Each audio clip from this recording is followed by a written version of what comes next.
Shout out Stacey King and Adam Amin. One of the craziest stretches of basketball we've seen all year and maybe in quite some time. Now, LA entered the fourth quarter with a 16-point lead. Let's flash back. December of 1996, it was the Shaq-led Lakers that blew an 18-point fourth quarter lead against Jordan's Bulls. That was the last time the Lakers blew a 16 or more lead in the fourth quarter. Now, let's head back to Thursday night. We got 12 seconds left, a stretch you have to see to believe. Patrick Williams hits the corner three to cut the lead to 2. Now, the Lakers are on the inbound. They have a timeout left. Here's what J.J. Redick said on his decision-making in the moment. You don't want to put yourself in that. I mean, if I had 2, I would have taken it automatically. Felt, super comfortable with the lineup we had out there to get the ball in. So the Lakers inbounding under the Bulls basket. Giddey with a steal to Kobe White. Yeah, typically you trust one of the smartest players in NBA history to inbound the ball without that kind of sloppy, uncharacteristic mistake. What a steal by Giddey. 3 by White. Check out this Bulls fan who just took off running. But I hope he came back to him because there was so much more left in these final seconds with down one with 6 seconds left. Austin Reeves, who continues to step up for the Lakers, part of his 30. But there's too much time left. Lakers up 1. The play continues. Bulls don't have a timeout. Nobody from the Lakers picks up the inbounder. Giddey, plenty of room to operate. Left eye, the Bulls logo, bullseye, baby. It is a game winner walk off on a triple-double. He shot that next to my parents' couch in Evanston. What a shot. And the Lakers fall victim to the Bulls again. Here's how it sounded on Bulls radio. Williams to Giddey over the midcourt line. There he goes. Midcourt. Oh! It's good! It's good! It's good! Bulls win! Bulls win! Bulls win! Unbelievable! Unbelievable! Josh Giddey, I love you! One of the craziest finishes of the season. Josh will be joining us later in the show. What a shot it was. Here's Giddey right after this big-time win. Let it fly with confidence. I missed 2 in a row before that, but let that third one go with confidence, and nothing but net. Way to come back. Big win against a good team in front of a packed crowd, so these guys are unbelievable tonight. I never made a game winner before. I made a couple layups to put us up with a couple seconds left, but a walk-off like that from half court I've never done before, so I don't know if I'll ever do it again, but I'll take this one tonight. How many times are you going to watch that replay? Oh, I'm going to watch it all night tonight. Great win, but it was better. The win was better than anything. We needed this one in front of a packed crowd tonight, so I'm happy with it. And take a look at this win probability graph. It was all Lakers in the second half until the very end when Giddey's heroics made this line take a sharp turn in the Bulls' direction. I think that was a lot of Bulls fans basically heart monitors throughout that final finish because it just was absolutely crazy. And we're going to get to how the Lakers let that all happen. But I was raised a Bulls fan, so we're going to start with Chicago, guys. The Bulls have now won 9 of 11 games to, catapult them all the way to 9th in the standings. Brian, is this stretch enough to give Bulls fans substantial hope for the first time in a very long time?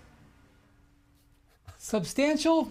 Yeah. No, but I want to give the Bulls their flowers today. We're not going to focus on overreacting to March win streaks in the NBA.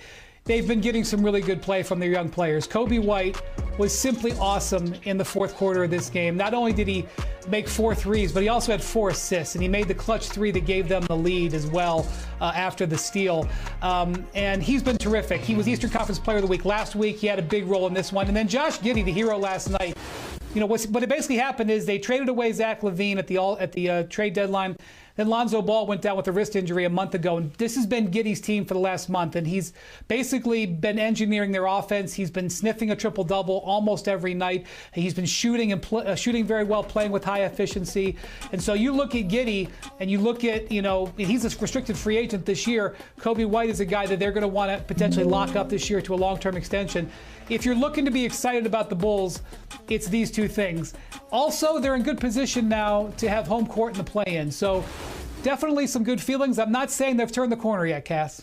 And look, Giddey is playing with incredible confidence. I mean, the cojones it takes to leave that gooseneck up when you are shooting the thing from half court with a game on the line. But he is in the midst of the best stretch of his career. I mean, he's averaging basically a triple-double over the last 10 games or so. playing great basketball. And look, if you're a Bulls fan, you can have a little bit of hope, and maybe this guy can be a primary type of player. They were blasted for the trade for not getting any picks back, giving up Alex Caruso, one of the best role players in the league, to OKC. But Giddey's showing them, hey, put the ball in his hands. He can make things happen, and we'll see if it's enough to get the Bulls out of the purgatory they've been occupying for quite some time now. Perk. Got rid of Zach LaVine, got rid of DeMar DeRozan, and now this is the Kobe White show. This franchise now belongs to Kobe White. And it's not just based on this season. Look at what he did last season. So when we start mentioning, when we talk about these young up-and-coming stars or superstars, we might have to end the Kobe White name in the conversation if we being real. He's been giving people that work. Just won Eastern Conference Player of the Week in a tough conference with a lot of players that are putting up some big numbers and playing at a high level. And right now, I believe he's given not only the organization, but the fans, the Bull fans, including you, Cassidy, hope that the future can be bright. Yeah, okay, so Kobe White's 25, Josh Giddey's 22. Oddly, they're young, but pretty experienced backcourt. But look, all I'm saying is that they've played towards the middle year after year after year. The last time that they won a playoff series, Tom Thibodeau was the head coach. So this is nice, as Brian pointed out. It's fun March. We saw this last year, but the Bulls need to figure out ways to be more relevant. Wendy will appreciate this. I am going to go ahead and anoint this the best hair of any backcourt duo in NBA history. So no matter what, you've got that going. And I know Wendy ditched the buzz cut a long time ago. You can appreciate that. No product either. They just let it flow. You hear that, Dad? That's something to hold on to for Bulls' future. All right. As shocking as that win was for the Bulls, it might have been even more shocking of a loss for the Lakers, although J.J. Redick had a different word to describe it. Devastation. It's a hell of a way to lose a basketball game. There's games throughout the year that happen like that, I think, to every team. And you can look back, oh, we should have done this, should have done that. You know, we got one last night at Indy. You know, we lost in a half-court shot. How do you make sure that there's no emotional, carryover from these last two nights going into Saturday's game against Memphis? We're not in a position to feel sorry for ourselves. So if JJ is calling that loss devastating, Perk, what are you calling the fact that the Lakers have now dropped 4 or 5? They're in trouble. They're in trouble. And it's only going to get worse. Look at the Lakers' remaining schedule. They have Oklahoma City Thunder twice. They have the Golden State Warriors. They have Memphis in Memphis. They have the Rockets in Houston. And then they're going to play the Dallas Mavericks, who, by the way, has been playing some pretty damn good basketball, especially since AD been back in the lineup. Here's the thing about the Lakers. Their defensive identity has left, right, for whatever reason. And people's like, oh, Perk, you're pointing the finger at Luka. Yeah, I am, because guess what? Your best player, which I believe he is now because LeBron James has turned over the keys to him, can't be your weakest defender. And he has to start putting forth the effort defensively. You know how much energy it drains out of everybody else on that squad to try to go and play defense when you watch a guy like Luka dribble the oxygen out of the ball and be able to shoot any shot in the world that he wants to shoot but not give the effort defensively. It is draining. And right now, with LeBron not being 100% healthy, it's going to be dangerous, and I believe the Lakers are in trouble.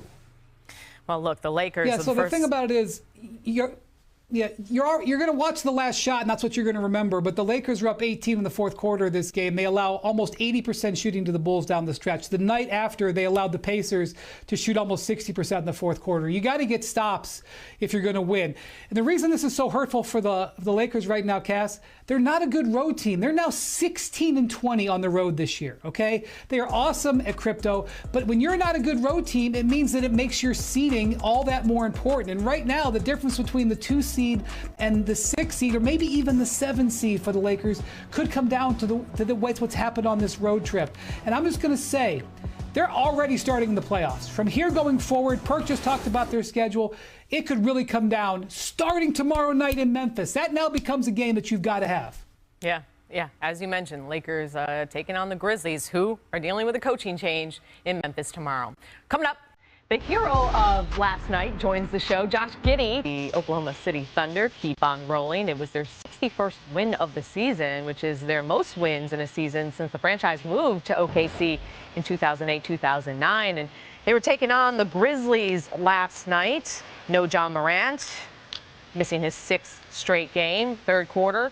SGA over the backboard. What a bucket. The arc on that thing. Crazy. And then Vince Williams Jr. to Jaren Jackson Jr. Memphis up 2. Fourth quarter, game tied at 99. Lou Dort. High arching. Yeah, I was gonna say, we couldn't even see the ball. that is a moonshot. And then ensuing Memphis possession, Jaren Jackson loose. Isaiah Joe finds Isaiah Hartenstein. A little Isaiah to Isaiah action for the flush. Then a minute later, Memphis turns it over, and then Lou Dort bounce to SGA. Nice pass from Lou Dort. SGA, 37 points, 6 assists. OKC went on to win 125-104. 14 hours after the Grizzlies lost to the Thunder. Breaking news. Today, the team has announced that they have parted ways with head coach Taylor Jenkins. Jenkins spent almost 6 years in Memphis and has the most wins in franchise history while at the helm. All right, Perk, you said you were not that surprised about the Grizzlies moving on from Jenkins. What's one thing that you saw this season that told you that it didn't work anymore? Well, it was the new offense, right? And I get it. They had one of the best offense in the league this season. But it was a lot of standing around for John Morant, standing in the corners. I didn't see him involved in a lot of pick and rolls where he was able to get downhill. Last time I checked, that was the thing that actually made them relevant. That was the reason that 2-3 years ago we went down and did an all-access Memphis, because they have a young superstar in John Morant, and I thought this year he wasn't featured. If you look at his numbers this season are similar to a third option guy, Austin Reeves. That just doesn't cut the mustard. Yeah, to explain what's going on here, the way that the Grizzlies front office wanted to play was to get away from the structure of offense without the same guy bringing the ball up the court every single time and running actions off him, in this case, John Morant. They didn't want to run dribble handoffs. They didn't want to run pick and rolls. They wanted 5 guys all moving and played very, very fast. They have this system that they installed this year, 3 before 3. They want, within 3 seconds, they want the whole team up there to the other 3-point line. Super duper fast. But I'm not sure that Ja was in love with it. And the team sent a message today that they are doubling down on playing with this system. By going with Tomas Izilo as the coach and removing Taylor Jenkins, who was maybe tugging them back more towards last year's system recently, they are doubling down and making it clear this is the way we want to play. So what does that mean for Ja the rest of this season and into the future? That's what the NBA is asking itself right now on the heels of this decision. Yeah, Wendy, that's exactly right. There was an offensive philosophical tug of war, and this was not Taylor Jenkins' system. This was not Taylor Jenkins' coaching staff. Those were decisions made by the front office over the summer to bring in Isalo, to bring in Noah LaRoche, who's got his fingerprints all over this offense. They've gone from middle of the pack in terms of pick and roll in a pick and roll heavy league to dead last in terms of the numbers that they're running, and dead last by a significant margin. And to me, the next question is, okay, you are really fully committing to that style of play that doesn't really feature John Morant. Does it make sense to continue having this franchise and this roster built around Ja if that's the case? Yeah, and Perk, I mean, is it good not to have the ball in Ja's hands every possession? Well, here's a question that I'm going to toss out there to Tim and Wendy, Cass, is this. Well, if they're telling Ja that they're doubling down on this offense and Ja doesn't like this offense, then where do they go from here? Because isn't Ja eligible this summer for a contract extension? And Well, one thing that could happen here is that going to this system could help them finish very strong, and they could make a run in the playoffs. And, you know, one of the things that people in the league were saying is that, you know, Azzulo could have gotten job interviews this offseason if, you know, maybe they're just making a move and staying ahead of the game, and maybe this will work. And that's why I'm fascinated to watch it. But if it doesn't, if they have a disappointing finish and they have a disappointing seed and a disappointing situation in the playoffs, then those are big decisions that you're talking about, Perk, and the league is going to be watching. 9 games left in the regular season as the Grizzlies making a major change here with our breaking news today. All right, coming up. What a finish. Chi-Town, stand up. Giddy had social media buzzing with one of the best finishes of the entire season. You see Kevin Herter saying it was the craziest game of his life. What a moment for the Bulls and for Giddy. And we are now joined by the man himself after that 47-foot buzzer beater to stun the Lakers and cap off a wild comeback win for the Red Hot Bulls. And Josh, we appreciate you making time for us today. And let's start with the game winner. How many times have you watched the replay of that half-court buzzer beater so far? Yeah, thanks for having me. I've watched it a few times. Obviously, it was an exciting shot and moment, but yeah, I've seen a few different angles of it and all the different celebrations that went on after. So it was a fun moment. Obviously, I'm glad the shot went in, but there was a lot that led up to you know, things to before that shot to make that win possible. Yeah. Take us through those final 12 seconds, you know, before the steal, the shot. What were you seeing and what was running through your mind as those plays unfolded? Yeah, well, we were down 5, obviously, with that side out of bounds with 12 seconds left, and we wanted to get the ball to Kobe. Obviously, I skipped it to Vucci, hit Pat in the corner for the 3, and then they tried to quickly inbound it. I got the steal, hit Kobe for a 3. Then we got back down. Reeves got the layup, and then with 3 seconds left, I got it into Pat quickly. He threw it back to me. I took one dribble and then had to let it fly. So, you know, it felt good coming out of the hand. But as I said, you know, that last shot that went in obviously won the game, but there was a lot of stuff that led up to it that we had to do right. And, you know, with 12 seconds down 5, it's people are leaving the stands. It's a tough game to come back from, but guys stuck with it. And it was a great win in front of an unbelievable crowd last night. You said if it felt good. When did you know it was going in? I mean, when it left my hand, it felt like the ball was traveling in slow motion. I was walking, I was holding my follow through, and the closer it got to the rim, the better I felt about it. And obviously when it went in and the crowd erupted, it all started to feel real. So it felt good out the hand, but you know, once I saw it go through the net, it was a pretty good feeling. Hey, you talk about this feeling real. This is, Josh, this is the moment every kid dreams of. The 3, 2, 1, crowd goes wild. Like, how long have you been practicing for that shot? Same as every other kid in the driveway, after school, before school, counting down in your head. And then when you miss the shot, you get the rebound, you restart the count. So, you know, I've had those moments over and over in my head before. And to do it, you know, in the NBA, as I said, in front of the crowd we had last night, it was a really special moment. And, you know, that's something every kid dreams of, hitting the game winner. And to do it from, you know, from center court, you know, made that moment very special. I mean, you're just 22, so this is good. This is going to be one of those plays that you're going to remember for a long time. Getting the steal from LeBron James. Has anyone surprising reached out since the shot? What's been the coolest text, call, or reaction you've gotten from the end of that game? Well, I actually turned my phone off last night.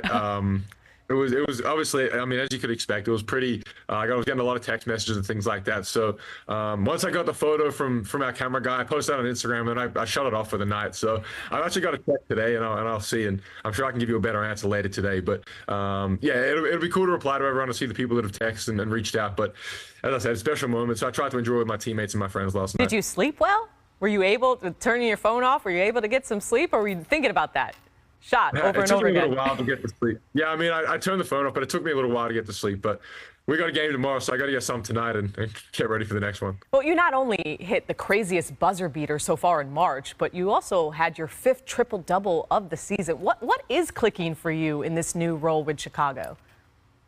Yeah, starting to find my feet. I think it took a little bit of time. Earlier in the season was probably a slower start than I would have liked. And it took me a little bit of time to find my role and niche in this team. And once, obviously, you know, the trade deadline happened and there was moving parts. And I think opportunity opened up for not just me, but everybody. And I've tried to take that as best I can. And you know, do what I can to help lead these guys to wins. And for me, it's always about, winning games, and whatever I can do to help that is the main objective. And I think we've really started to click as a team these last, 6-8 weeks. And it's probably the right time of the year to get hot. So we're feeling good, obviously, but we need to keep this thing rolling. It's almost the end of the regular season, then hopefully that carries over to the postseason. Yeah, a month ago, people thought, you all were packing it in. Lastly, just one quick message that you feel like you all are trying to send to the fans and even maybe to the rest of the league right now.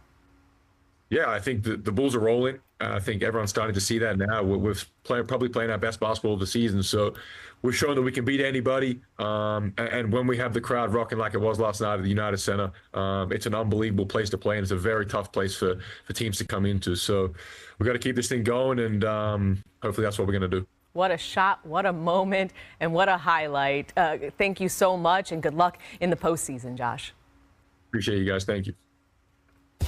So Josh's shot was just the latest buzzer-beating heave in NBA history. Let's check out the top of the top, brought to you by Navy Federal Credit Union with some of the best ever. How about 1992? Chris Jackson. That's his range. That dude could shoot it. Amazing.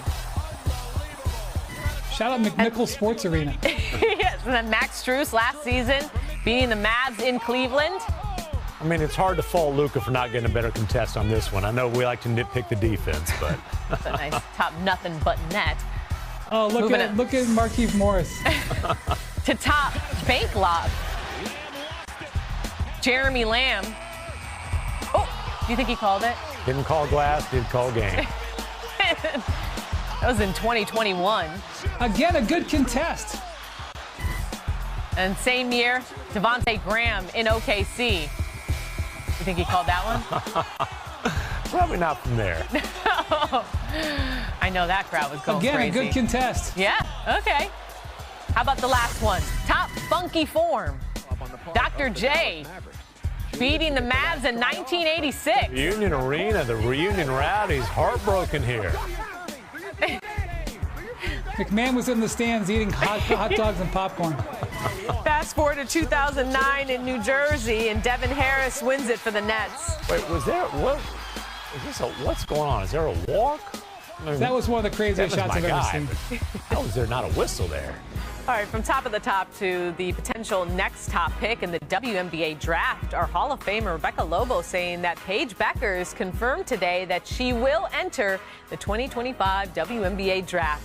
Some had suggested that she would not play in Unrivaled and then declare in 2026. So exciting. Some breaking news out of Memphis. The Grizzlies announced that they have parted ways with head coach Taylor Jenkins. Jenkins spent almost 6 years in Memphis and has the most wins in franchise history while at the helm. President and GM of basketball operations Zach Kleiman had this to say about Jenkins, quote, "I'm genuinely appreciative of Taylor's contributions to this team and the city over the past 6 seasons. This was a difficult decision given the consistent and tangible development of our players and overall success under Taylor's leadership. I wish Taylor the very best going forward."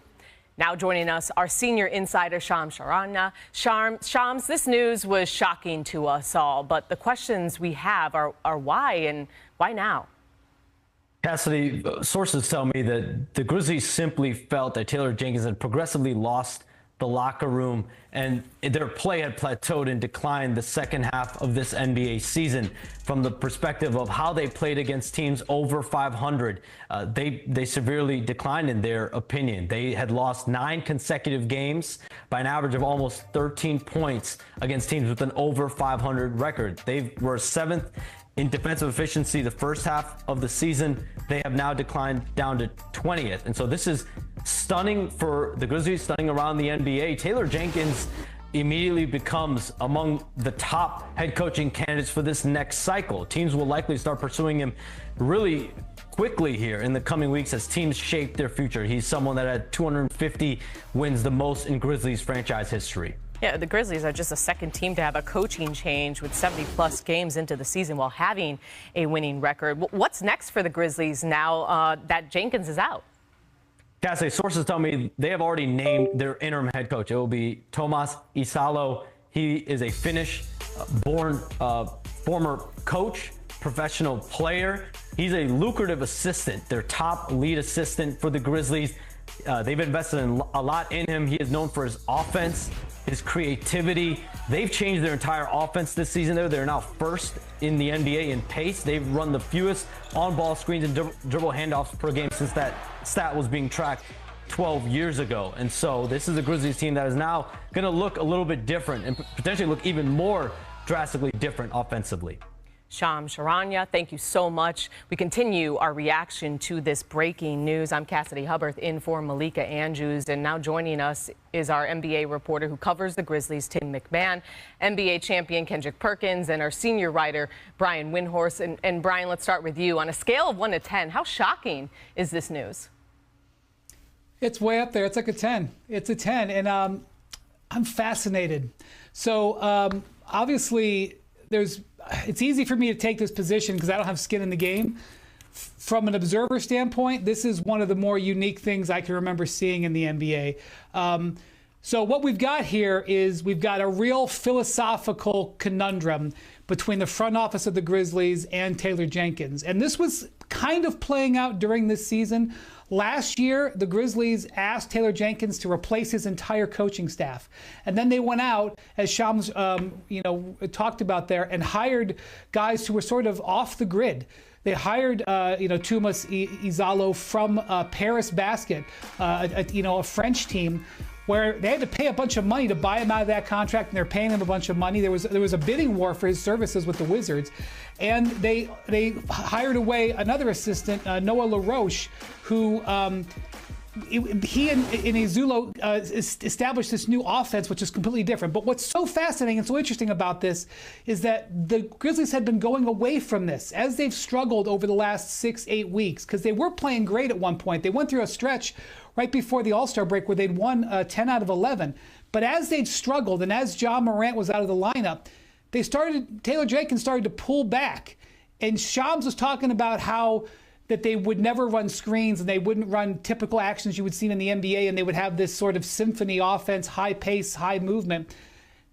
When things got tough, Taylor Jenkins started coming back. And so basically what it looks to me like is the Grizzlies front office said, no, we're going to play this way. And even if that means doing it in this weird part of the season, Cass, they've got a massive game tomorrow against the Lakers. That's a team, this game tomorrow could potentially determine the seeding. And so I think we were probably headed for a separation between Taylor Jenkins and the Grizzlies. But basically, they said we're going to do it now because we want to see how we developed the system to play this year. We want to see how the system works. So fascinating. And one more thing I want to point out, and I'm sorry for the filibuster. I'm just really fascinated by this move. This is not the way Ja Morant has had success. And Ja Morant and Desmond Bane over the course of this season, their production has gone down. And Ja has talked about this. Ja has talked about how he kind of liked the old system better. Well, this is the message being sent. Ja, we're going to play this way, the way we want to play. And so that, to me, is fascinating, not just for these last 9 games in the playoffs, but what it says about that marriage itself going forward. Interesting. Perk, so 10 out of 10, shocking for Windy. Also fascination. Are you surprised at all that this was done, especially with the playoffs right around the corner? I am surprised, but it's kind of like I'm in my LaToya Luckett mode again. I'm torn between the two. On one hand, I'm surprised for the fact that the Memphis Grizzlies are right in the thick of things. They're in the postseason. They're one of the top teams in the Western Conference, and I get it. They've been struggling, right? But they're still a team that could make a push. Taylor Jenkins is still a hell of a coach. Hell, he helped establish, alongside with Jared Jackson and Ja Morant, this culture. On the other side of things, I kind of saw this coming, right? Because you could tell when the team is not on one accord, especially the front office and the head coach. It was too many times this season, that I saw Ja Morant standing in the corner. I saw Ja Morant not being the primary ball handler. And I was thinking to myself, this is not what made Ja relevant. This style of play can't work in the postseason. And I'm glad Wendy pointed it out that Taylor Jenkins wanted to go back to the style of old, meaning Ja, you're the head of the snake. Ja, dominate the ball, make plays for others, and the word trust comes to mind. And you see these great cultures around the NBA, OKC, right? You're looking at Dagnall and Sam Presti. They're on one accord.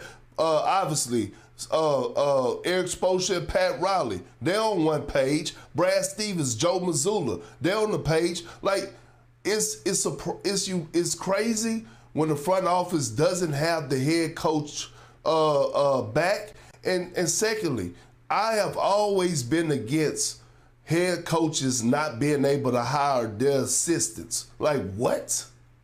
Yeah, the surprise here is not that he was fired, it's the timing of it. As soon as there was the pretty much complete overhaul of the coaching staff this summer, around the league, people said, hey, Taylor Jenkins is in trouble. There was certainly an anticipation if the Grizzlies got bounced in the first round that Taylor Jenkins would be fired. He will be one of the top coaches, if not the top coach in the market this summer. But there's been this offensive philosophical tug of war in the franchise. They are dead last in the league by a wide margin in pick and rolls. This is a pick and roll league. They are zigging when the rest of the league is zagging. And it's not just Isalo who's going to get a trial period here as the head coach of this team.